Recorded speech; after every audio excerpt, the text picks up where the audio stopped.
This panel is composed of young women like yourselves who started their own businesses. How many of you aspire to be an entrepreneur? Any of you? Ooh, a good bunch. We're going to convert the rest of you, okay? So all of you will become entrepreneurs before you leave here. So I have three young women. You've read their bios, I'm sure. They're from corporate consultancy. We have biotechnology and agribusiness and other businesses. They're going to share their stories about what their aspirations were, how they started their businesses, the challenges they had along the way, and especially, we all make mistakes, but we learn from our mistakes, and they'll talk about those as well. Entrepreneurship is another route to economic development and economic empowerment, and is clearly exemplified by the panelists we have here today. Andrea Amaro is our first panelist. She is a co-founder of Advantis, a strategic innovation consultancies group that is radically and humanly transforming the Spanish corporate world through talent, innovation, and purpose. She founded this project in 2019 while studying for her degree with the aim of reshaping the corporate world in a radical and humane way. Please welcome to the stage, Andrea.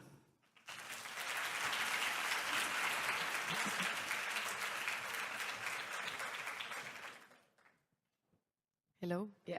Thank you. Hello. So before you hear about their fantastic stories, I want you to get to know them as people, because we're all people here, right? And so I'm going to ask Andrea, what do you want to share about yourself? Your dreams, your aspirations, your values, your passions, anything you'd like these young women to know about you as a person. Thank you so much. I'm Andrea. Nice to meet you all, and thank you so much for having me here. About me, I can say that I'm a very curious person, and when I was 18, I discovered the journey of entrepreneurship. So I've started developing so many projects until I realized that I really loved people and the corporate world, and I really detected a challenge there. So I started studying and learning a lot about different companies. And of course, I found my passion. And I can say that I founded my own company. I really love the sea, the nature. I'm from an island. I'm from Mallorca. I don't know if many of you know Mallorca. And now I'm here living in Madrid. And it's an honor for me to be here. And later we will discuss about my experience. And I really want to inspire you to discover the entrepreneurship world, because I think it's a very interesting path. So thank you so much. Thank you. May we have Andrea's video, please?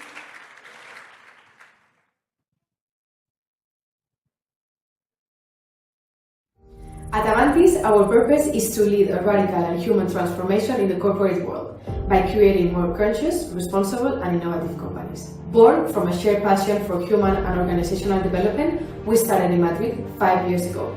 Since then, we've been assisting organizations to evolve and adapt to an ever-changing business environment. Our values are centered around three fundamental pillars. Human talent. We believe in the importance of people as the driving force for change within companies.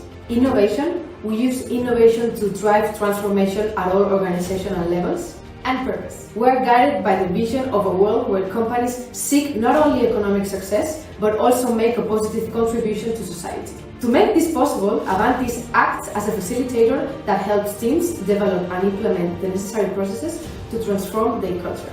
Through creating strategic and cultural experiences, we add value to both the corporate culture and the business, ensuring that companies not only adapt to changes, but thrive through them. We are here to lead change by creating memorable projects that impact both the business and people.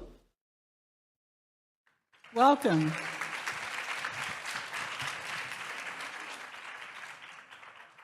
How many of you have studied STEM? I'm just curious.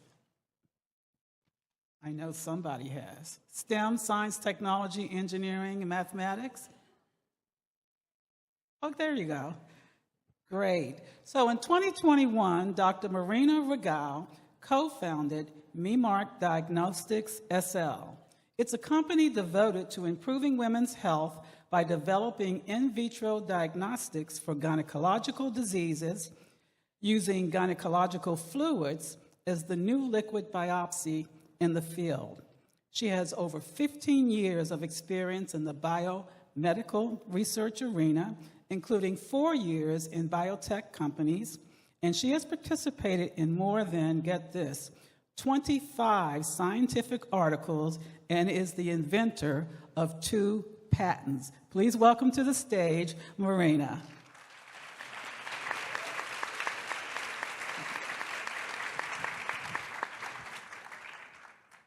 So Marina, the same question for you. Before we talk about all your achievements, tell us about Marina. So, well, thanks everybody for being here. I'm Marina. I'm a biologist by training, and I never anticipated being an entrepreneur. I started a scientific and academic classical career doing my PhD in biomedical.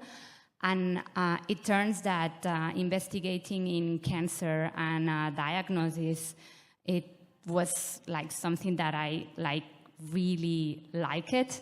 And at some moment of time, I understand that there is another way of doing science and trying to bring this science into the bed of the patients. And so I decided to quit my scientific career, or the classical career path, let's say, and then move to more business-oriented positions. I did an MBA, and since 3 years ago, since 2021, I'm running my startup, which we co-funded with 2 investigators in the hospital in Barcelona, in Vall d'Hebron. And I'm also a mom of 2 kids, which I think it's important as well for my work-life balance. And yes, so some of my values that I think are important, I'm trying to be humble. I try to be coachable. I'm willing to learn every day for everybody that I met. And yeah, I'm here to learn about you as well. Thanks a lot. Thank you. May we have Marina's video, please? We are Mimar, a women's health and women-led company, and we aim to develop the new liquid biopsy for gynecological diagnostics. Our first product is WOMEC, a minimally invasive in vitro diagnostic test for endometrial cancer diagnosis, based on assessing 5 protein biomarkers in the uterine fluid. WOMEC provides an accurate diagnosis with a 97% negative predictive value and 99% sensitivity. Our assay has been verified in 6 independent clinical retrospective studies involving over 500 patients. The technology is protected by 2 patent applications and recognizing 4 peer-reviewed publications. Our business model is based on out-licensing WOMEC to diagnostic manufacturers. Mimar technology will be implemented on their existing automatized immunoassay platforms inside clinical laboratories. We will also keep developing our product portfolio pipeline based on the use of fluid biomarkers, which offer rich information to solve unmet needs related to gynecological diseases, developing the next step, pain-free and minimally invasive liquid biopsy. Excellent. Thank you.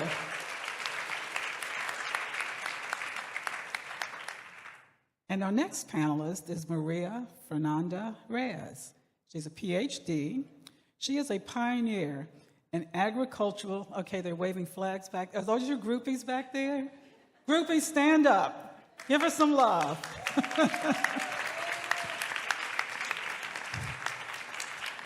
Maria is from Mexico, and they have a delegation of 65 participants this year in the Global Summit of Women.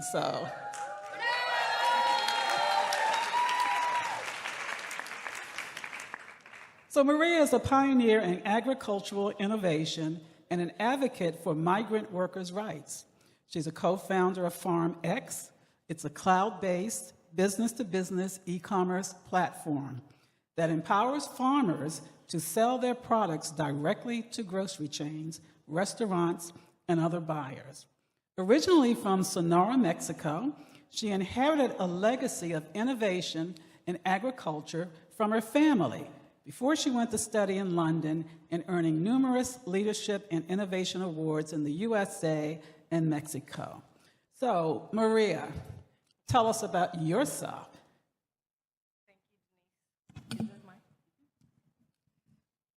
Well, first of all, I'd like to say thank you and a big round of applause for all the women here that are students. So excited. I always say that the biggest thing we have in life and the most powerful thing is time. So I'm very grateful that each one of you, and I see so many bright faces and the future of this world are here. So thank you very much. Like you said, I am a Mexican-American citizen, very much Mexican.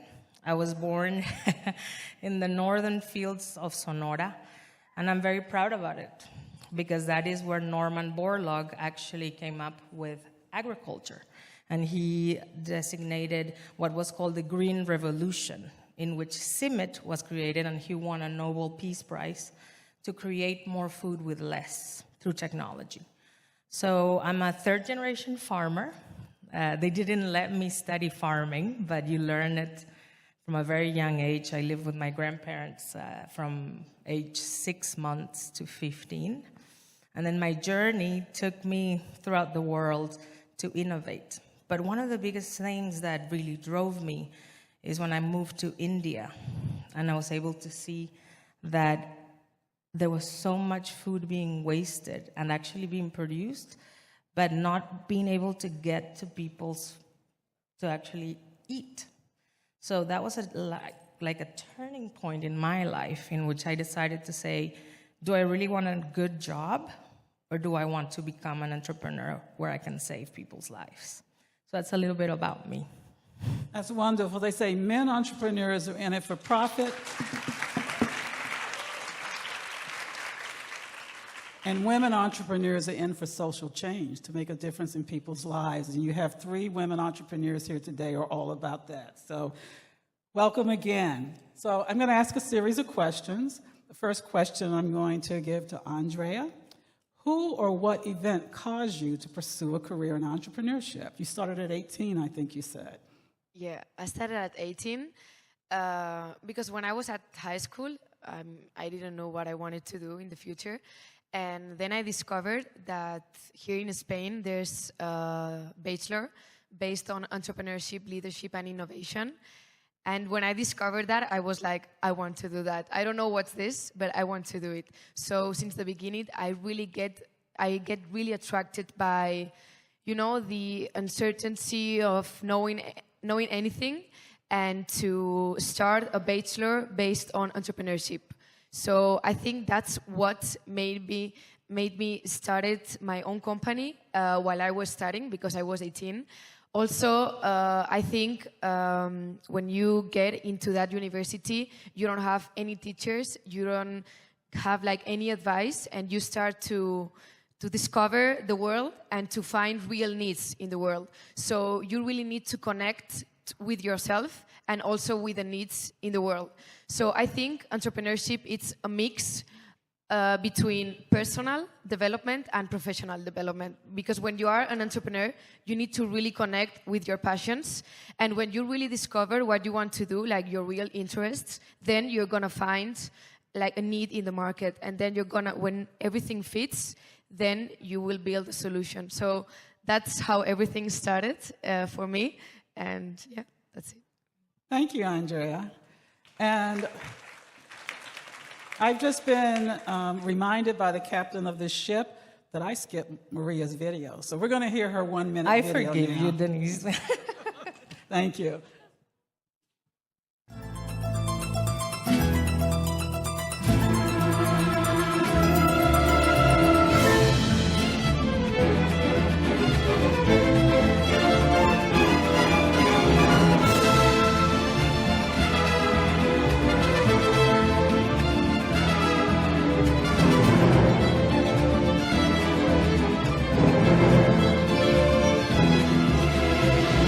Yo tenía mi cascabel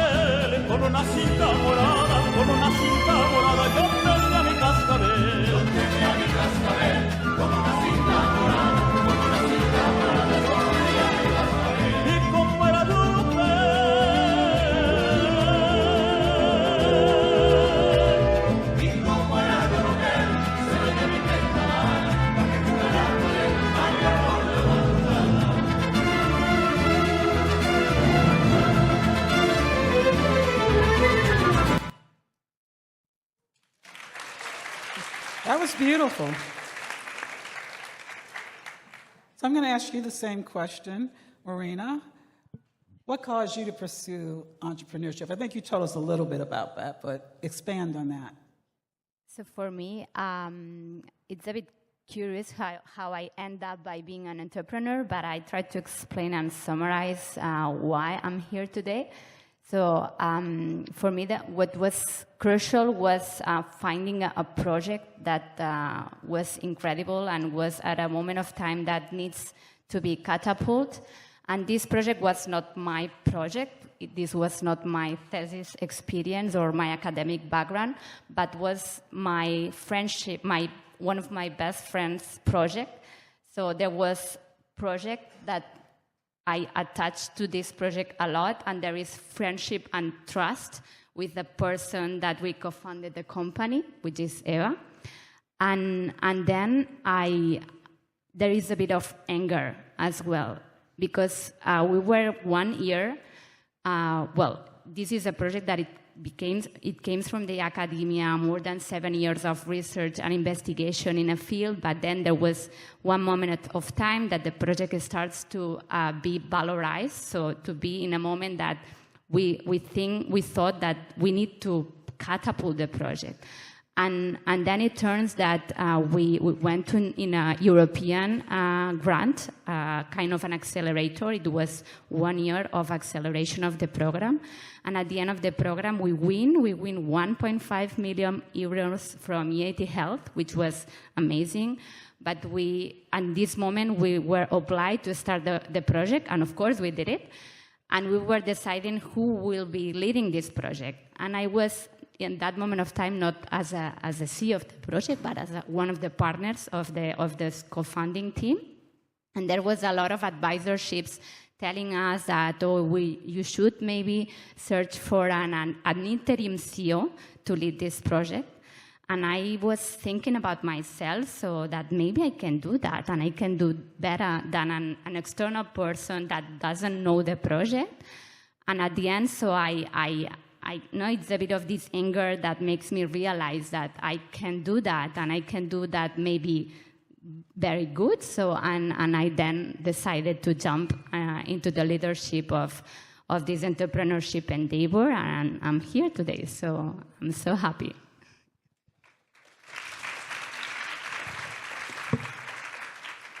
So, Maria, a little bit of different twist on the question. You inherited a legacy of agriculture, so I suspect there was never any doubt that that's what you were going to grow into. But when you went to London to study, did you study agriculture? And if not, what else did you study? And why did you return to entrepreneurship? That's a great question, actually. I guess most of us think that we know what we want to do when we're little. I always thought I wanted to be a lawyer. But when I moved to England at 15, don't think it was easy. I had to have 3 jobs to pay for my degree. One was at Walmart. They just bought a company there in England. And another one was at Phoenix, so I could get free makeup and stuff while I was going to school. And my dad used to make fun of me. He's like, so for me, it was, I thought I wanted to study engineering, computer science. And I actually went the first day to the university and enrolled in that, and then I went in that room and there was only men, and I was like, okay, maybe not. So my head was spinning, so I left the university and then I studied international business. My family farming is not something that you can get taught at school. Generally what we find is that there are many women agronomists and men as well, but it's something that is basically brought from family generation to generation, is the knowledge that our ancestors, and you saw the photos, right? My grandfather would walk with me to the fields and show me, and he told me from the beginning, I'm raising you to be la jefa. I'm raising you to be la líder, not an employee. So I'm not saying that being an employee is bad, but I really thank him for that advice, because I was an employee and I had an amazing job at Cummins. I have very good memories. If you imagine Mount Everest, so they had a supply chain transformation process, which included a lot of offshoring to India, China, Brazil. which took me to so many countries to implement processes and open facilities and plants. So what they taught me is process, how to deal with the CEO, how to deal with the customer. And all of that knowledge at an early age really supported me. But it was at a turning point in my life where I was brought over to the US as an expat, where my grandfather called me and he said, look, we have a challenge. People are getting sick because our fields, our soils are full of toxicity, of chemicals. He was a visionary. He was an indigenous man from Chihuahua. So I'm very grateful because he opened my eyes. He said, this is your mission. So at that point, I had to have a little bit of a fight with my cousins because they had, as you do, they had bought a technology for soil regeneration, and he did not want to expand the market into the US. So I took my car, it was a Jetta, I think I was like 24, and I drove with the products from Sonora, Mexico into California, and I visited every single farm, probably. I slept in the car sometimes, and I basically met anybody who, from the irrigator to the owner of the farm, for 10 years. During that process, I was able to raise over $600 million for biological agriculture. Excellent. But people thought I was crazy. Now that I think about it, nobody at that time, we're talking 2009, and you probably experienced this as well. Nobody was thinking about organic agriculture. Nobody was thinking about sustainability. The words that are now on top of everybody's minds, back then, people thought I was crazy. But I kept working. I worked with government a lot to ensure that we could register those products and have them readily available to save our farm workers. Because just in the US, 80% of farm workers in California are Mexican, and most of them don't have documents. So that's why it became my passion. What an incredible story. How many of you in marketing here, studying marketing? If any of you are, did you recognize the marketing? Did she understand the needs of the marketplace and meet face-to-face with her clients before stepping out and developing her business? That's the way you do it, and that's how you find unmet needs, and that's how you develop a successful business. So I'm going to move on to another question. Oh, I did have another question for the audience. How many of you are taking leadership development classes? If you haven't got a chance to, please do. You heard what Maria said about her dad. Her dad said, you're going to be a leader, not just a follower. And we need both. But I encourage you to learn. There are tools of the trades and things that you can develop within yourself to make sure you're an excellent leader. So thank you for that, Maria. The next question I'm going to ask to Marina. What new skills have you had to learn as you develop your business? And who's been most helpful to you as you've grown your business? So for running my business, I need to, I was learning how to do negotiation. Before, I was never negotiating at all, or maybe yes with my kids, but not in a professional workspace. And this was something that for me was huge because we don't like really much, getting into investment, valuation conversations, and putting us in this stage that we are, not that others are looking for us and are evaluating ourselves. So this is something that I really start learning with my project. The dealing with people factors. So it's important, and management of people, it's one of the most important things that you need to do when you are running a startup, you are running a company that it's almost dying every 12 months because the runways are normally 12 to 18 months, at least in the tech environment. So you need to get people involved that are willing to take the risk, that are willing to take the pressure of executing something very fast. And you need to bring these people on board and make these people being all the day running with you. So dealing with these people, making these people on board, making these people feeling engaged with the project, it's something that I have learned during this path. And the time management, which is very much linked with the fact that you are limited in resources, you need to execute very fast, and because you need to present results, from the last fundraising to the next fundraising, you need to say, hey, I have been doing that stuff, and this is working, and this is working very well, so I need now to move into the next fundraising. And for doing that, you need to deal with these time constraints, you need to bring these people in that I was commenting.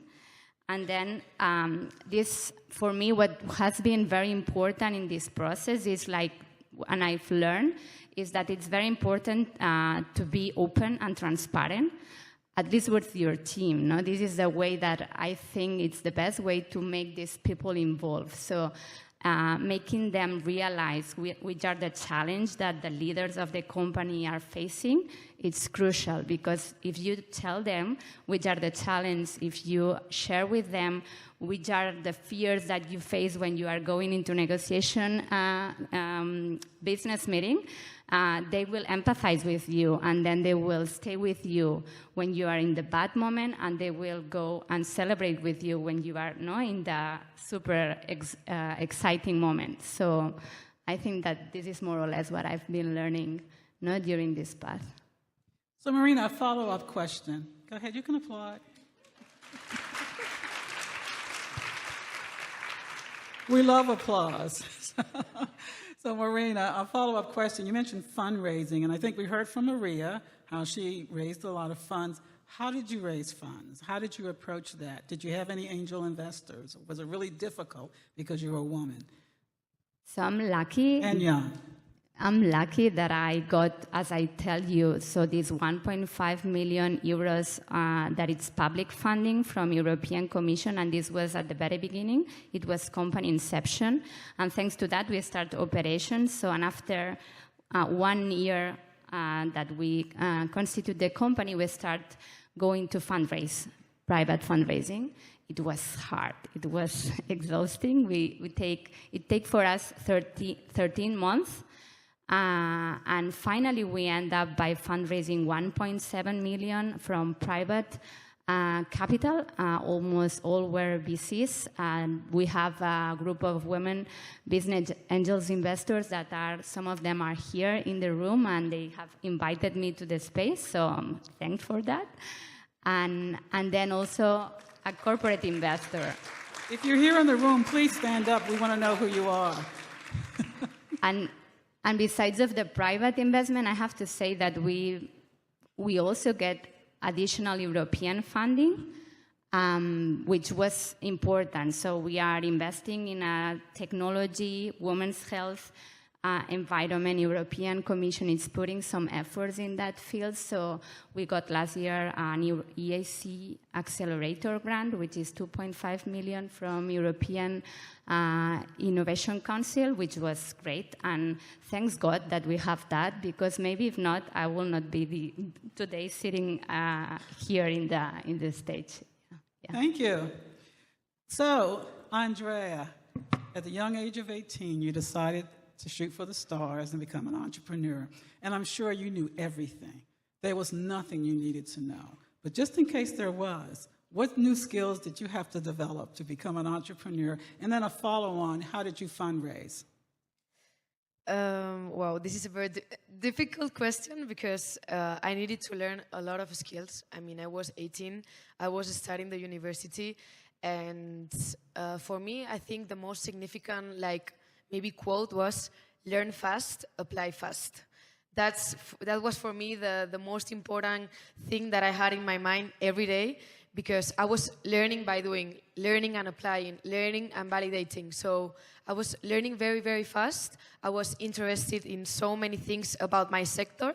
I don't know if you know, but Avantis is a consultancy focused in cultural transformation in the corporate world. So I don't know if you know the consultancy world, but it's very huge. It's very, you have the big four, and you don't know, maybe you know a boutique consultancy, but it's very hard to get into that market. So at the beginning was learning.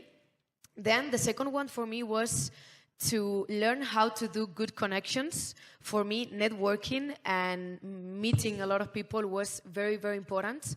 I had the opportunity to travel to San Francisco when I was 18. And when I was there, I was like, I don't know what I'm going to do here, but what I know is that I'm going to meet people from from different corporates like Twitter, Airbnb, Apple, Google. So I made my LinkedIn profile. I don't know if you have LinkedIn here, but I think it's a very useful tool to connect with people. And when you travel, you have to connect from people around the world. So LinkedIn for me was like the best tool to meet people, to connect with people, and then to have different meetings. And I learned a lot from people in San Francisco. And then when I came here, I started my business. No? So I think learning fast and networking plus connections were like the skills or the things that I need. But now I've selected 3 that are really, really important in the moment that I am. Now I'm 25, and 5 years later, I can say that vision is really, really important. Vision for me is like to live the present, but have an eye in the future. Because when you have vision, you inspire. And I think we can all inspire ourselves, but it's very, very important that if we want to have our own business, or even if we want to have a project inside a company, we need the vision, and I think it's really, really important. Second one is passion. I think if you don't have passion, you are not going to, keep your project in the long term. I mean, you need a purpose, and when you have a purpose, you can like really feel like your passion, and I think passion is really important. So please find something that is a real passion for you, because if not, you are not going to be on that thing the rest of your life. And I think if you have your own company, it's because you want to be there the rest of your life. And the fourth one, that I'm still learning that, I'm still on that, strategy. You need to put all your ideas, down to the earth, because if you don't have strategy, you are not going to go anywhere. So I love strategy. I'm still learning how to do like strategic plan, OKRs, like objectives and everything. But I think if you combine vision, passion, and strategy, I think it's like a good mix to develop your company, even if you don't have like any degree or master or whatever. That was my case. So yeah, I can say that. And the second question, if you can repeat. Your funding. How did you get funding? Did not. No. Organic. Organic. Well, tell us about that. How did that work? Yeah, of course. So my goal was to, if I start a company, I don't want to ask for money, and I want to be profitable since the beginning, because if not, I don't want to do that. Maybe it's too hard, but the thing is that we are a service, so since the beginning we invested a lot of time. Our investment was our hours, our knowledge, and we started like working from home without salary. Family, friends, and food always help you to start with your business, but with no money at the beginning. And then clients came, and as we don't have many costs, the only cost that we have is human talent. Now we have an office, but it's not that much. We started like this, and I like that because when I was when I was studying my bachelor, the philosophy of my bachelor was starting your own business without anything. Imagine what you can do with no money. So this is, I like that, because it makes you learn and to be like a superviviente, survivor, yeah. And I think for me, I love that, because everywhere I go, I always looking around, okay, what can I do? There's a need right there, how can I solve it? But with nothing, just like people, the right team, the right time, and then you go. And then we will find, and if I need money, I will find it. But then I think first you need to validate and to see if the idea is enough good to continue with the business or whatever. But that's my case. So No, that's wonderful with a different perspective. So organic growth, finding your customers, and then investing back into the business. Excellent. Thank you. Maria, same question for you. What new skills have you had to develop as you develop your business? Yeah. And you want to expand on the funding for your business? Yeah, that was very smart, actually, what you just said, because many people think that borrowing money or getting funding is the only way you can start a business, and that's not the case.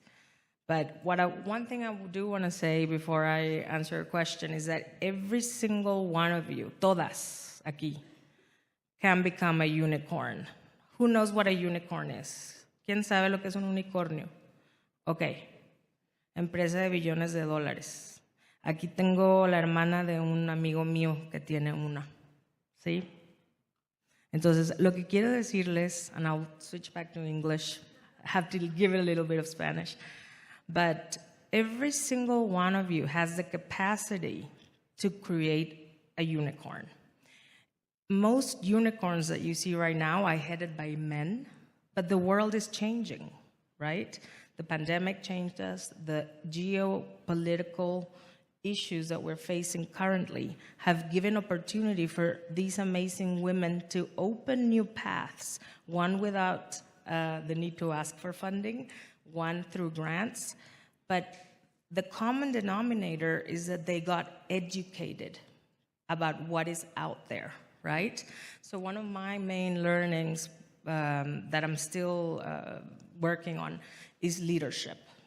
We're all leaders. You need to find your right co-founder. Trust is very important. You have to ensure that you don't spend too much on consultants. So those were some of my biggest mistakes, and sometimes people don't talk about their mistakes. And I think that I turn those into learnings. Consultants are important, but you have to know more than them. And one other thing I learned is that if you're sitting in a room with your team and you're the best person, then you have the wrong team. So you always have to hire up. Learning finance, you have to basically learn how to go and ask for funds. Many people thought I was the secretary of the CEO when I went to those meetings in New York. That was fun. But you know what? I used to laugh about it because I thought, he's just making me stronger, right? And I continued. But one of the key things is that people think usually you have to go to the venture capital funds. But my advice generally is if you have an idea and it has purpose and you're passionate about it, like you just mentioned, you create a package that you can talk about, like, you know, an electric car, for example. And you go talk to an investor, and that investor can be friends and family. So for a seed round, I always advise that you don't go to the big VCs. People think that you need to. No, friends and family. And then analyze very well the market opportunity, because your investors are going to be asking you a lot of questions, and you need to make sure you can answer them. Also, they won't give you $1 million. Like right now, if you go to an investor, they want to give you 5. Because what's happening is they want to ensure that there's lifespan to your company. With $1 million, how fast do you burn $1 million? In a year? Yeah. So they want to make sure their investment has a lifespan, okay? So there's a lot of investment out there, especially now. Many programs, like the Cartier Initiative and other initiatives like the Tory Burch, many incubators. I was part of the Stanford Latino Entrepreneurship Initiative program, which is where I met many of my friends who are now over $100 million companies, and they were young, you know, many of them women, many of them without documents. One of the things I want to say is that the best things I've done in my life have been with my Mexican passport, okay? I wasn't a US citizen all the time, so don't be limited by your nationality. Don't be limited by your status, social status. Don't be limited by the way you look. That doesn't matter. We are all filled with our ancestors, like you saw in the photos. The 30,000 people that came before us, and they have gone through so many challenges. So if you have an idea and you're passionate about it, go seek help. You were very spot on LinkedIn. I'm really active on LinkedIn, and actually many of my investors contacted me through there. So always make yourself visible and be present. Like these type of events, you always need to be in the table. Make your network, but also never think that anybody is better than you. Like I contacted, I forget who exactly, I think the CEO of Diane Baum Fustenberg, and she replied back immediately. So always look for a sponsor and a mentor during your career. And now back to the funding part, or do you think I answered enough? We have a little bit of water. So the funding part is fun. One of the biggest things is you need to get yourself a very good counsel. So very good attorneys, and they're usually very expensive. So make sure that, for example, UC Davis in California, they have a program for entrepreneurship, and they actually provide you with free attorneys, like certain hours. So look for those opportunities. You don't have to pay millions of dollars with patent attorneys.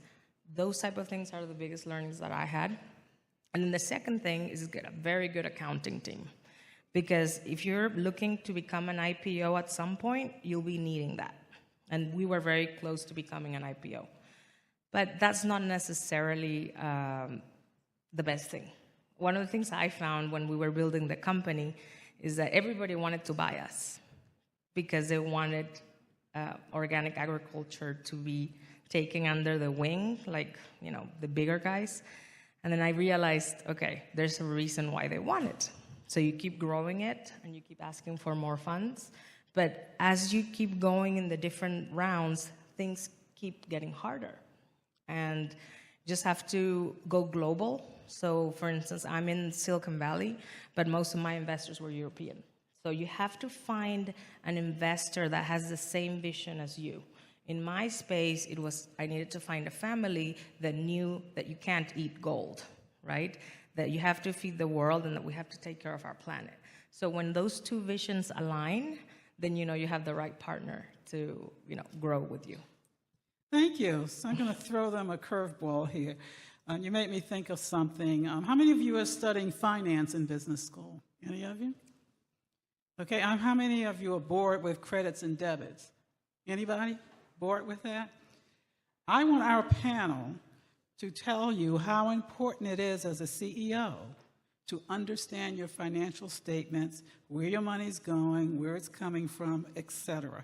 Even though it's boring stuff. I'm going to start with Andrea. About financials and yeah. Yeah, I think it's really, really important. Since the beginning, when we founded Avantis, we were looking for advice because we were like really focused on running the business, and that's really important. But at the same time, you really need to take care about your finances. So in our company, as we are really, really small, we are trying to have our, you know, structure. I mean, we want to be very structured, but sometimes when you are in your daily routine, you don't really realize how important is that topic to the company. So, as you were saying, finance are really important, but I think for me, it's not only about finance, how to look, I was talking about the vision, and it's, okay, I work in the present, but I really want to have a vision on why I'm working right now and where I want to arrive. So I really don't know how to do this in the finance. I was talking about vision and strategy. I really know what I want in my company as the value proposition, what I want to deliver to my clients, where I want to be in 5 years as, you know, a company. But in the financial way, sometimes I don't know how to do it. So I'm still learning that. I'm also searching for some advice too. So yeah, we are kind of in this path because we are growing very fast. And when you are a consultancy, you are very profitable since the beginning if you manage very well the costs, because you don't have many costs. But when you start growing, you need to see where you have to invest your money. So it's very nice because I haven't needed to invest in the beginning, but now that the company is going really good, I need to search for different, ways to invest the money inside the company. So yeah, I'm still learning, but I think it's really, really important. And that's how we do it right now. In the future, I don't know. Thank you. And Marina, I'm going to ask you the same question before we move on. So for me, I did an MBA, so I got a bit of financial education, but not that much. But the first year of the company, I was managing myself. Of course, I got a service contract with a financial advisor, but at the end, I wanted to pay every bill by myself. So I was doing this stuff for the first year, and it was kind of 1 million euros budget for the first year. But this was kind of a way of like learning by doing myself. So how do I need to allocate this bill, to get all the receipts, the payments, the debts and everything, very much control. Of course, the second year I was no longer doing that because this was huge. But for me, it's important to have an advisor, a financial advisor. In the R&D sector, there is also a lot of financial and fiscal incentive, for instance, so that if you are able to properly manage, you can get a bit of profit out of this. And also, not only the financial accounts, but the legal issues. So patent, you were mentioning about patents, but to have a good lawyer, it's critical, and you need to choose a good lawyer, which it turns into your psychologist sometimes. But I think that this is critical for the wealth of the business. And very expensive. Would you like to add to that, Maria? Yeah. I think you always, like I said, you always have to hire the right team. So I was very lucky that I was admitted to the Stanford Latino Entrepreneurship Initiative, which is a program that they set up at the Graduate School of Business, and it's free. It's for the top 3% Latino entrepreneurs in the country. And they gave us a scaling up excellence lesson. So how do you move your company from being a company to being a $100 million company, right? So there's a journey. But I always like to get along really well with my CFO and know that you don't need a full-time CFO. You can get a fractional CFO, and there are lots of other alternatives, but yes, you do need to know your bottom line. You need to have a vision. You need to be able to sell your company to whoever you're pitching like this. Like, you need to know exactly what you're doing and where you want to go. And that can sometimes be challenging because if you're building a scientific company, you have to do a lot of investment in R&D, and that's not easy. We set up, it's very expensive, yeah. We set up 2 facilities, and I had to convince my CFO that we had to keep the facility in Mexico and not move it to, they wanted to move it to another state in the US, which would have, 10 times our cost just because they wanted to have a facility. So I think, yes, you have to be an expert in finance, you have to know the numbers, but more than that, you need to have the vision, okay? So the job of the CEO and the founder is to already be working 10 years ahead of where you want the company to be. You can't be focusing on the day-to-day. That's how you move from a mom-and-pop shop, right? Like, because I did that, right? Like, going to the fields and everything, but I was already thinking, where do I want my company to be in 10 years? And I think all of us should be doing that right now. And one message that I want to just emphasize is, once you get a job, learn everything you can, make the best friendships, don't burn any bridges, right? And then learn from the best, make them your friends, and then do your business. It's the best thing that you can ever do for yourself and also for your legacy. And that's how you are changing the world, one at a time. Excellent. Marina? Just to add a bit on financials, so control the cash, it's critical. So cash flows, runways, and having a look every week or every month at least, no, on how much money do I have in the bank account, and have a plan B prepared. So in the tech environment, so we can burn cash very, very fast, but at the same time, you need to execute very, very fast, no? And sometimes you are like, okay, I think I will be able to fundraise my next fundraising in 12 months, so I'm secure, but maybe you are not. So you will always need to have a plan B prepared. A plan B, so to like cutting some cost and being prepared to do whatever you thought you should do at the moment that you are running out of cash. And yeah. Thank you. So turning to today, I'm going to start with Maria, because you talked about being ahead of the game in terms of sustainability and topics like that. A lot of millennials today are pressing for companies to do more regarding the environment. We know that. And in particular, sustainability and climate change initiatives. Have you incorporated some of those same principles into your business? Yeah, that's actually what my business is. So, you know, what's interesting is now we hear sustainability, we hear ESG, we hear all these terms, global warming. One of the challenges that I'm facing right now is that some companies talk about it, but not many actually do it.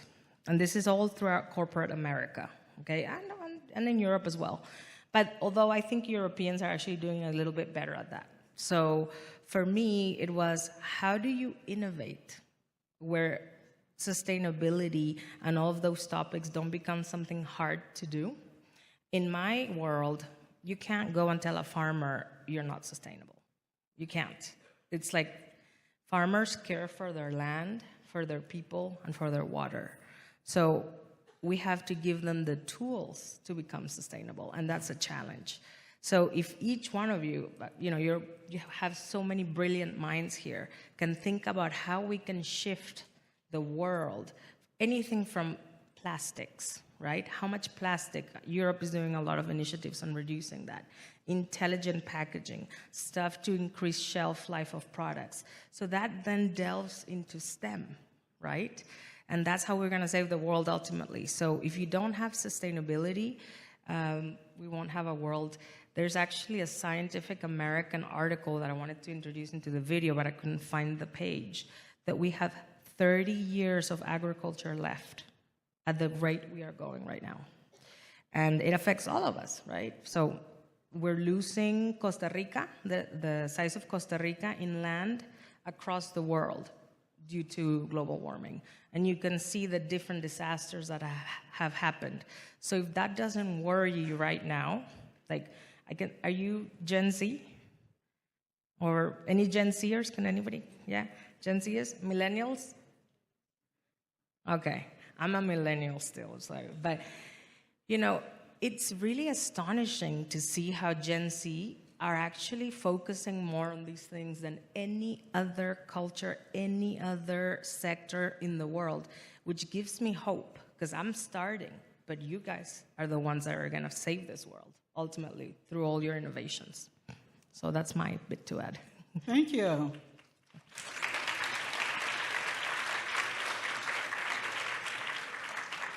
So Andrea, your business is a little bit different than these two. You're in consultancy, so how do you wrap the topics of sustainability and climate change into your consultancy practice?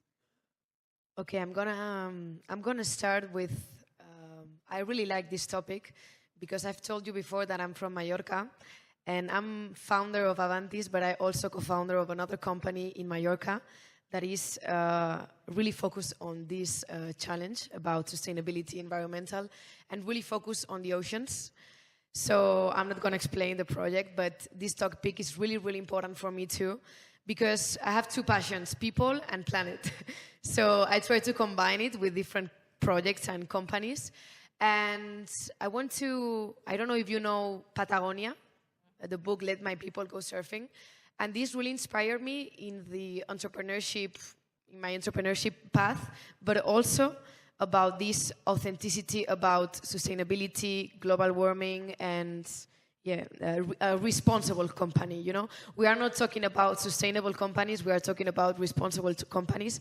And now they are talking about regenerative companies. So there's like a lot of words around sustainability. So in Avantis, I've worked in many challenges about sustainability, but in the cultural way. What is happening with sustainability inside the companies? I had the opportunity to work with Iberostar. Do you know the hotel company? And they have a very strong strategy on sustainability. They are changing the way that they manage the hotels. They are trying to change the mindset of the clients. But do you know what happened with sustainability and the strategy? They are hiring scientists. I mean, amazing. But I went to a hotel in the Canary Islands and no one was aware of the sustainability. No one knew anything about the strategy. So sometimes what happened with this very important topic is that there's a very big gap between strategy and people, or the people that are operating the hotels, for example. No? So the headquarters, they work a lot on the strategy, and it's very important that we have a vision and we have a strategy. But the most difficult thing is how can we communicate these values and this strategy to the rest of the company. So this hotel company gave us that challenge, and we are still working on that challenge because it's not easy. It's like a long-term challenge. So I see this challenge inside the companies. And of course, I can differentiate the authenticity of the sustainable strategies. As you said, I think there's a lot of, I don't know, greenwashing or whatever. And yeah, you need to balance your energy.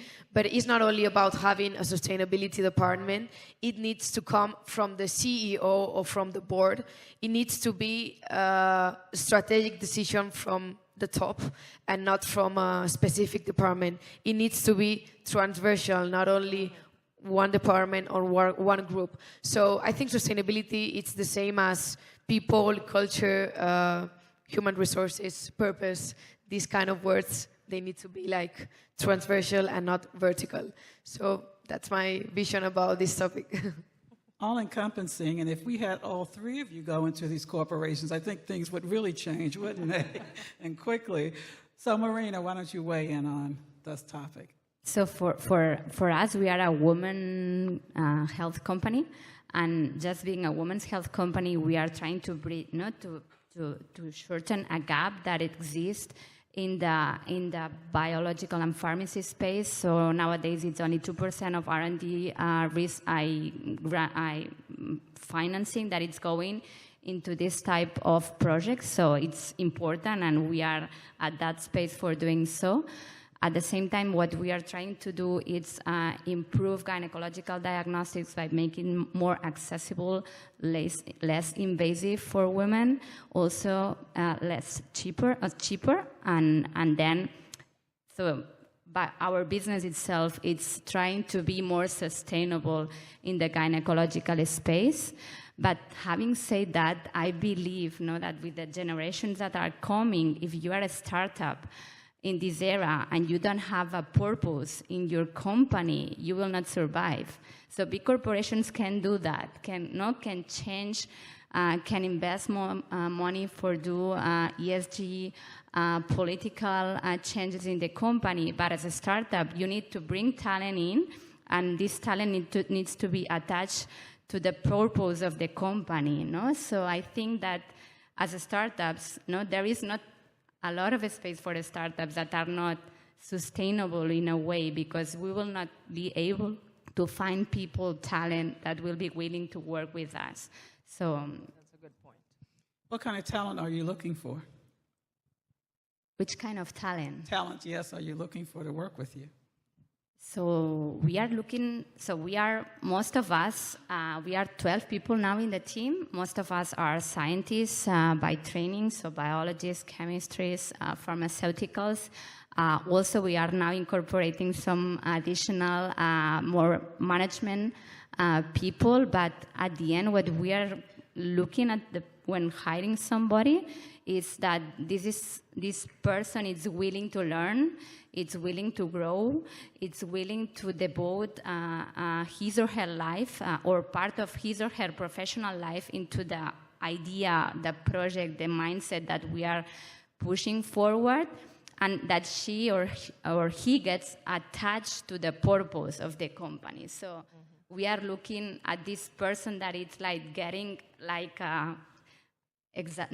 emotional, excited about the project, and I think that that's when you are doing an interview, it's what you are looking at the person that you are interviewing, because you are getting for granted for the CV, that these people has a PhD or these people has whatever. You are looking for the specific position, but you need this like feeling this vibration. Yeah. Absolutely. So we had a male CEO panel this morning talking about the topics of health and wellness. But one of the things one CEO said that really touched me was he talked about curiosity. We're looking for people who are curious and are asking questions. There's a book that says women don't ask. But in my early career in corporate America, I was very afraid. Nobody before me had been in corporate America. I didn't know what was going on. And then one day, my mother got in my ear, and she said, the only stupid question is the one you don't ask. And how are you going to do a great job if you don't understand what you're being asked? And so I've always carried that with me, because sometimes we're shy. We want everybody to know that we know everything, we're perfect. You did a great job when you hired me, but leaders love people who are curious and know what they don't know and ask questions. It shows that they're really committed to the company and they want to help the company grow. So keep that in mind. I'm going to ask the panel one last question, and then I'm going to save some time for questions from the audience. There's a mic. What happened to them? Oh, there's a mic here. There's a microphone there. So while I'm asking the last question, if you'd like to start lining up, that will help me know how much time I need to allow for questions. Don't be shy. So the last question I'm going to ask the panel is, let's look forward. You talked about strategic visions, looking out 5 years, 10 years. What are your challenges in the marketplace going forward with your teams, and where do you see yourselves in 5 or 10 years? Let's start to my left. Maria. That's a very good question. I think that before I could tell you, before the pandemic, but now I like to think of where I want to see myself in 2 years. So I think the narrative has shifted in a way that you can't think that long term, but you also have to know that a lot of things are going to change, like regulation. You're going to be facing a lot of regulation when you're registering your product. So pivoting yourself is key. I would say that there's also a process of reinvention. In Spanish, reinventarte. Yeah, innovation. You talked about curiosity. Curiosity to me is innovation. So you can't stay stagnant. If you have a company that you're building, and I'm really proud of you that you have two, and you're building something to improve women's lives. So it's all directed to a purpose. However, that plans may change. So don't think that where you see yourself in 10 years is where you're actually going to be. You may have to next year change. So I'll give you a personal example. When the pandemic hit, I had all my farmers calling me saying, I'm throwing away all my food. Like literally, they were having to throw it all away. So I had to develop an application, and they didn't have very good access to tech. So how do we reinvent ourselves through artificial intelligence? All of the people in this room need to know what it is. Use ChatGPT. Who uses ChatGPT? Okay, perfect. You get a 10. But see, it's all about reinvention. And sometimes it's not going to be easy, but the 5 to 10 year vision, I'm working on it. I'm probably going to build another 2 companies and sell. I always think that anything you do has to be aligned with improving the world. So I have an example here. My friend, Karina Elizondo, and her brother, they developed a protein to replace egg all across the world. And I have followed his company throughout my journey. And what that teaches me, I think he's now worth about $800 million, the whole company. But what what it taught me is you have to think outside the box, and you can't be afraid of change. You can't. That's why corporate America sometimes doesn't innovate. They buy, right?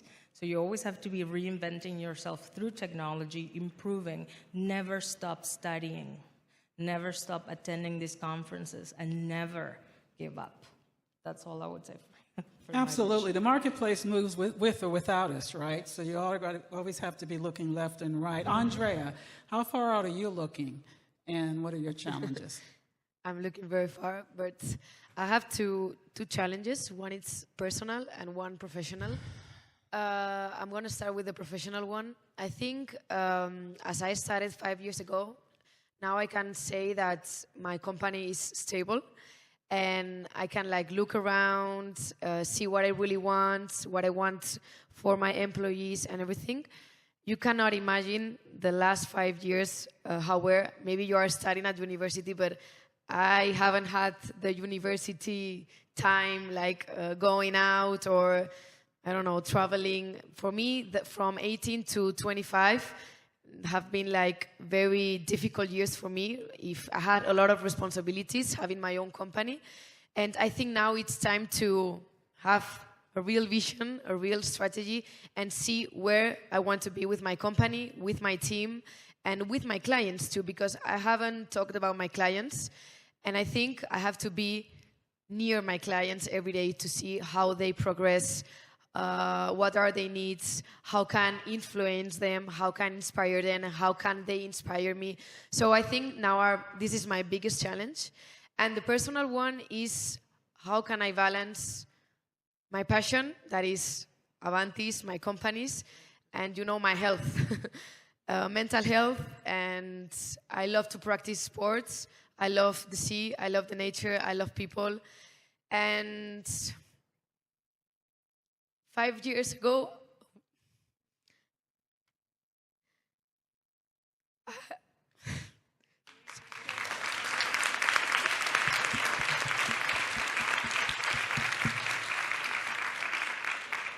I hadn't had that time. And I think now I'm enjoying Madrid. I've been living in Madrid for 6 years. But I haven't enjoyed Madrid. I was only working. And now I think I'm trying to experience myself, to know a little bit more myself, to pay attention. I had a really nice discussion today in the morning with 9 women, and they were amazing. And I was like, I'm here. I'm in the present. I'm not thinking about what's next. So I've been thinking about the future a lot of time. So now I'm focused on living the present because I don't know what is going to happen tomorrow. So that's my biggest challenge right now, even if I want to vision and to run my company. But that's my two main challenges right now. Thank you for sharing.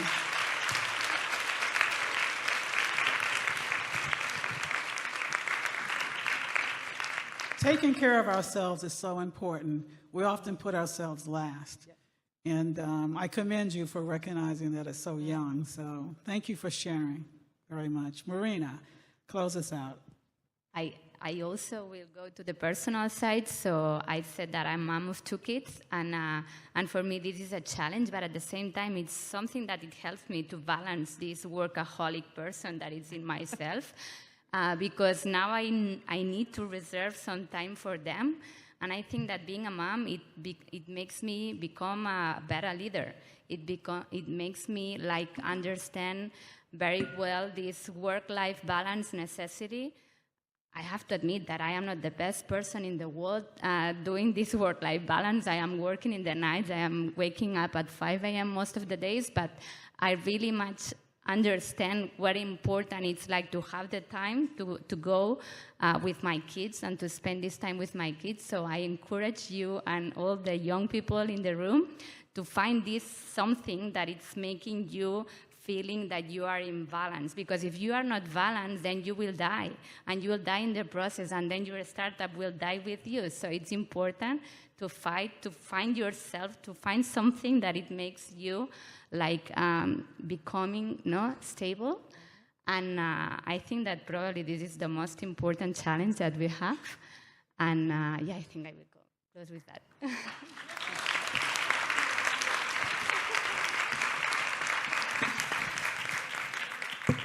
This is a smart audience. I didn't have to tell you to give them a full round of applause, please.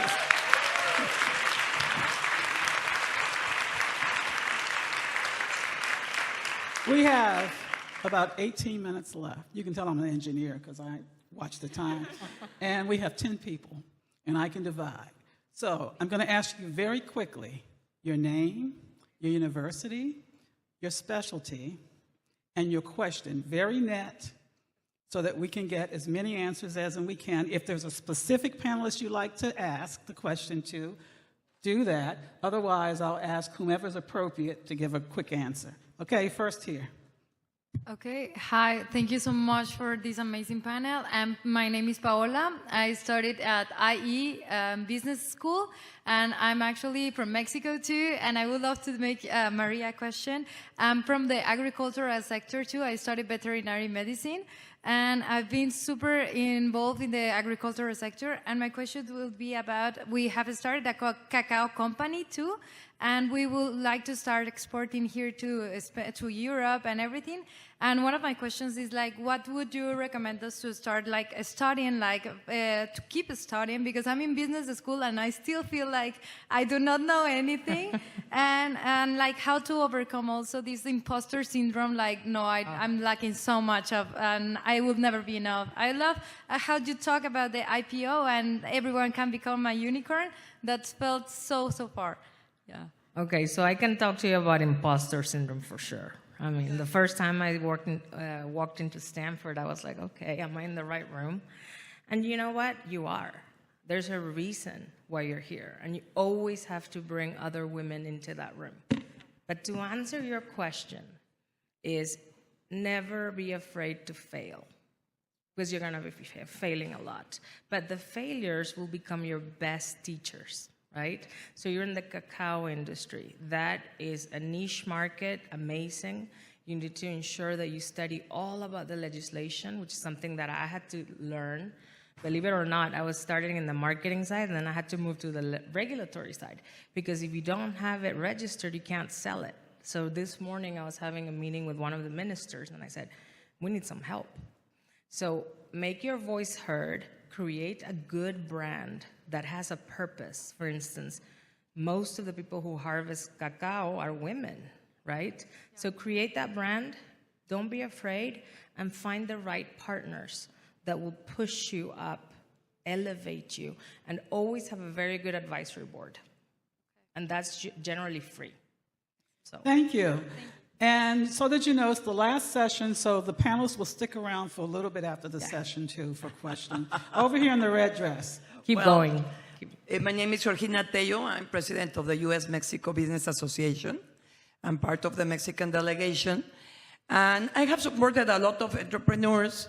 And when you ask a question, that's where I came here. You ask, how many of you want to start a business? And I saw many hands up, but I saw a lot down. And I wanted to tell you something. In life, sooner or later, you need to start a business. Because, for example, in my case, I have a son that had a problem. He was born with cleft palate, without palate. So I need to start a business. I need to move forward. I need to earn money because we're very expensive, all the surgeries. So I didn't have an option. And I grow a business, 48 stores in Mexico and 8 in the United States. But the thing is, there's many people that thinks they never need to start business. And you always need to be prepared to start your business. Because it's better to be prepared to start your business with information, with education, especially solving problems. I want to congratulate you, the three of you. I have seen a lot of businesswomen, business people, the attitude, but especially problem solvers. When you have a business, every minute you have a problem, and you need to solve it.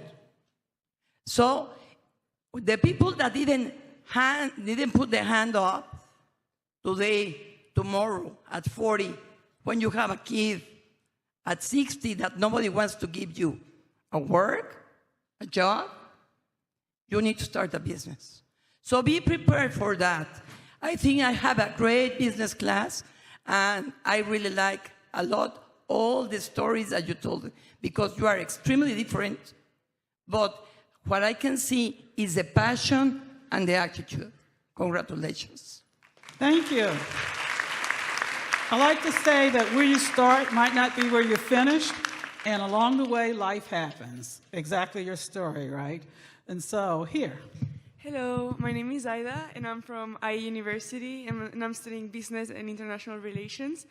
And I want to create a business too, but I know that, and you all focused on the team. The team is super important. But the thing is, I don't know where to find a good team, and I don't know where you guys find yours. Good question. Somebody that knows more than you or that you trust. So there's a lot of incubators and entrepreneurship centers at different universities. Like at UC Davis, there's a program where you can actually find your co-founders. And those are people that are specific in the area that you'd like to do. So I would say LinkedIn, don't be afraid to post, and also read a lot, know what's happening out in the world and see who is leading the conversation so that you can then join forces. But this is why these events are so important, because you can meet your co-founder here or your staff. If I can add briefly something, so I think for a co-founding team, it's important that there is complementarity of profiles, so that because it's always good to challenge yourself with your co-founders, so to challenge your questions, to challenge your ideas, to challenge everything. And if you both think the same way, then you are not challenging. So you need a co-founder that you can challenge everything, every day, everything. And then trust, I think it's crucial. You need trust. You need to be able to tell this person that you are not happy with something, that you would like something to change in a transparent way, and that's critical, because if not, it's no? Sorry, and if it's a man, make sure you have the majority ownership. That is the biggest lesson I learned. Okay. I'm telling you. So, 50, never go 50-50. Okay, so always have the majority ownership, not only for the reason that obvious, but because there's a lot of women certifications that you will be able to get that governments have to do business with you. But you need to have that. 51%. Exactly. So, Andrea, did you want to add? I think I totally agree with you. The first thing is that you don't have to find the same person as you. I mean, it has to be complementary. And then to admire him or her in so many ways, personal and professional. And also sometimes you are struggling a lot on finding the perfect founder or your team, but sometimes you just need to wait to keep working on your project and it will come. I really believe on intuition and life. And sometimes I think if you are not finding the perfect person, it's because you need to maybe wait a little bit and trust on you. And I think that. Okay, thank you so much. So over here on my left. Thank you. Hello, I'm Karina Murillo, and I'm from Sonora, Mexico too. I want to make this question to Maria Fernanda. I'm here in Madrid studying an MBA at CEU San Pablo University. And, well, I want to make this question in Spanish, if it's okay. Quisiera que nos aconsejaras a las personas que estamos dentro de alguna empresa familiar sobre cómo tú puedes separar lo que viene siendo lo personal hacia lo profesional, porque tener una empresa familiar realmente, pues muchas personas lo piensan que es algo fácil, pero realmente tiene sus complicaciones. Entonces quisiera saber qué nos pudieras aconsejar sobre esto. Pues felicidades primero que nada por ser emprendedora y por estar en una empresa familiar. Mira, nosotros los latinos a veces, I'll do it in Spanish and then I'll do it a little bit in English. You can say in English, it's okay. Yeah. Yeah. So Hispanic and Latino families, we're probably the most innovators and the ones that are opening more businesses across the world. Data shows it. But what we're lacking is the different processes as to what you have in an industry. So my biggest advice to you is, are you CEO right now? Or what are you doing? Right now, I'm working in a company of here. Yeah. But when I return to Mexico, I will return to my familiar company. Got it. Okay, so I understand exactly where you're at. So get yourself trained as if you're going to be CEO. Make sure that you have a succession plan, which is something that we were affected by recently with the loss of my uncle at 80 years old. We're talking about like 4,000 hectares and there was no plan. So always have a plan, delineation of duties and training. Some of the biggest family-owned firms that I know, Grupo Bachoco, etc., I know them really well, and they had to send their kids to Harvard to get analyzed, to see if they have the capacity to do those actual jobs. So you actually have to pick the right people, not just because they're your cousin or your brother. Like I told you about my cousin, right? He didn't want me to go to the US and work and set my business there. So look for your leadership, work together, have a very good succession plan, because you never know. We don't think about those things, but you have to. And then delineation of duties, and also shares. Make sure that you get enough shares so that you're not just, but escalating. Because sometimes we keep the companies at a smaller level. You need to read a lot. Like one of my favorite books is Jeff Bezos' favorite book too.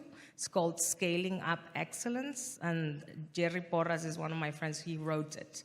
So read that book, and that will teach you a lot. Thank you. Thank So you we've so got 10 minutes left. Keep the time over here. Hi, I hope my question will be quick. My name is Valentina Munoz. I'm also Mexican, so thank you so much for that. I came here when I was 5 years old, undocumented, and now I have a Spanish passport, so that's great. And my question is related. I study at UPF, sustainability management, and my question is related to, you mentioned something, you need a sponsor and you need a mentor. So my question here is to be a bit more specific, and it's for the three of you. How do you find a mentor, and what do you look for in them, and how did you find it, if you would like to share that? Andrea, do you want to start? No. Marina. It's not on, I don't think. That battery. So for us, participating in projects such as European projects or national governmental projects, it's something that it helps to evaluate your idea, and this type of projects or these grants will normally bring you some experts, some mentors that will help you to evaluate and mature your idea and build a business model. So I think that that's a good way to find this type of mentors, accelerators, etc. So there is plenty of programs all over the world, I think, that are bringing these people into connection with startups and entrepreneurs in order to build this business model and find these persons. Thank you. Share your vision with people you meet in rooms like this. You never know who knows somebody who knows somebody who knows somebody, and that's the way the world works. So over to my left. Thank you. Oh, can I just add something? There's a difference between a mentor and a sponsor. So a mentor is somebody that mentors you and gives you guidance. A sponsor is somebody that talks about you in every single room they go. So always look for a sponsor, and where you can find them, right here. Okay, and on LinkedIn. But look, like I have many of my various sponsors or mentors here, but also don't be afraid to go to the highest person you admire directly and ask them to be your guide. Thank you. Thank you. To my left. Hello all, my name is Elena Melendez. I'm right now studying an MBA in San Pablo CEU University here in Madrid. I wanted to firstly thank you, as all of you, for such an inspirational talk. And I wanted to ask you, because you have talked about a lot of success, but I imagine that within your entrepreneurship journey, you have found a lot of failure too. So how did you manage, or how did you deal with that failure? Thank you. I go. I've always seen failure as an opportunity to learn.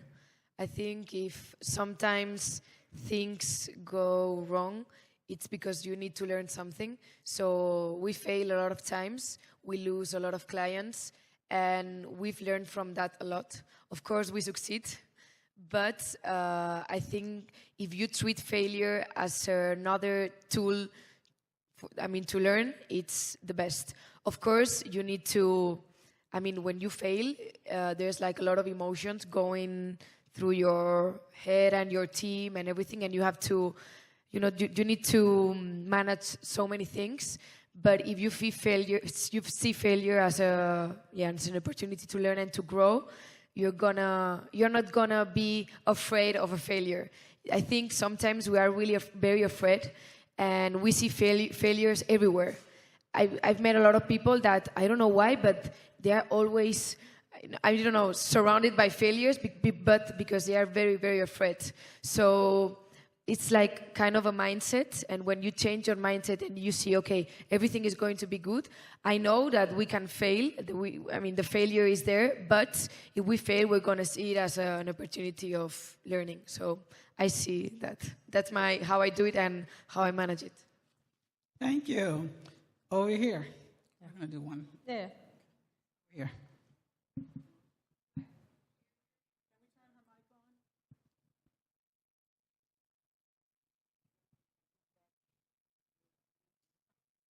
AV folks, can we have the mic on? Okay. Come up here. Yeah, okay. Hi, thank you. My name is Maria Eugenia. I'm Mexican too. I study at CEU San Pablo, but I think I stick out a bit in here because I've been here a lot of finance, marketing, but I'm actually a psychology student, so my question is more along that way. So I would like to ask any of you what challenges did you had and what role played being a woman in your company and in the corporate world, and what challenges did you have to, did you have to face? Oh. No, to your right. The speaker. Okay. Because it's close to the speaker. Yeah. Sorry. Challenges. We were getting feedback, sorry. Well, you don't see many women in STEM. That's one of the biggest challenges 10 years ago. Access to capital. So there's facts that show that women have less access to capital than men. The imposter syndrome, we talked about that. So men are always asking for more, and they're not necessarily as prepared as women in many cases. So you really, really have to believe it if you want to do it. So you have to believe in yourself. That, for me, is the biggest thing. Thank you. To my left. Hi, I'm Aitana. I'm Peruvian, but studying here in Madrid at IE University. I'm studying politics, philosophy, law, and economics, but that's just a hobby because I truly do fintech and startups and VC. We've talked a lot about evolution and reinventing ourselves. So I was wondering if you have any perhaps more tangible habits or strategies in order to keep on learning and keep on evolving.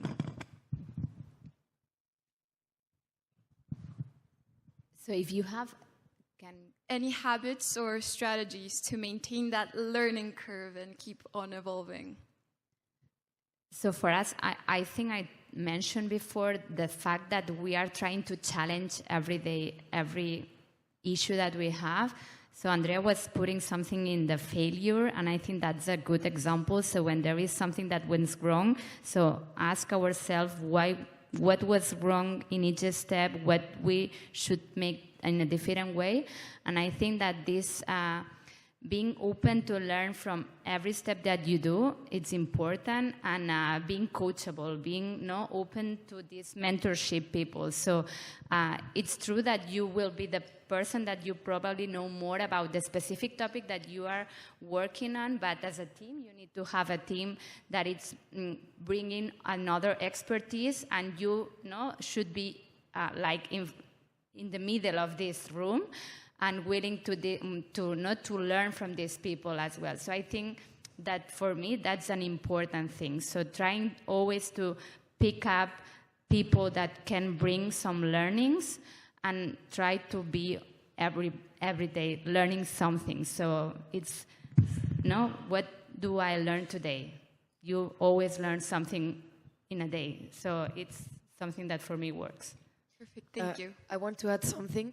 For me, I've been discussing about this question with another girl the other day, and it's to how to prioritize what I want to learn, because now we have a lot of books, podcasts, articles. So the most important thing is that what do I need right now to prioritize? What do you really need to learn? Because, okay, I learned something and I apply it. I learned something, I apply it. Because if we learn, get a lot of information and we don't know how to do with that, then you're gonna forget it. So it's good to prioritize what you want to learn and then apply it. Because if not, I have a lot of articles there to read, 1,000 books, and oh my God, I don't have time. So it's very important that you have 15 minutes per day. Atomic Habits is a really nice book to start with that. And then to prioritize what you want to learn. Because if not, you're going to be like, oh my God, I have a lot. And it's very difficult to start with something. That's great advice. Thank you. Thank you. Larry, can I go over a few minutes and take these last 3 questions? Okay, fast. You're on. So, hi, my name is Maria Amelia. I'm Dominican and I'm studying business and international relations at IE. And my question had to do with sustainability. You talked about how there's a lot of issues with greenwashing, especially like in Europe, but particularly in the US. If you had any advices about how to implement those or overcome those barriers for corporate America or any type of corporate. Well, now it's actually becoming part of the law. So I would say that you have a voice and you have to raise up your voice. Like we were talking about Gen Z. So right now, there's actually different initiatives happening where the actual, for example, Walmart will require the farmer to actually be sustainable, and they will actually give them specific guidelines that they have to follow. So for me, it's really up to people like you to support the sustainability efforts and ask and demand, and also to talk to your legislators. That is why it's so important to vote, whatever country you're from, right? To change the legislation so that sustainability is in fact implemented, not just something that is talked about as a nice word. Thank you. One last question, Larry, to my left. Okay, hi, I'm Ana. I study marketing at Rey Juan Carlos University, and I have 2 quick questions. The first one is, what drives you every day? Like, what's your inspiration? And the second one is, if you would have changed anything, like in strategy or your journey as an entrepreneur?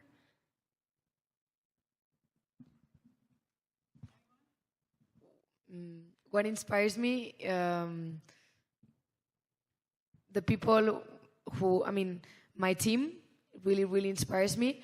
And also the projects that I have. You know, every day when I wake up, it's like now I'm working with Banco Santander or MetLife or Iberostar. And for me, the relationship that I have with my clients, it's completely different as you can imagine. It's like we are kind of friends. That's how I want to have a client. And that's I wake up every morning thinking about this. And also, I wake up every morning thinking about, I'm going to wake up, I'm going to do some sports, I'm going to prepare my food, I'm going to have like a, routine inside my house, but I try to have my routine. So if I go to bed the day before and I have my clothes prepared, my day prepared, I wake up like better than if not. So inspiration is a great question to end on. I'm sorry, we're way over time.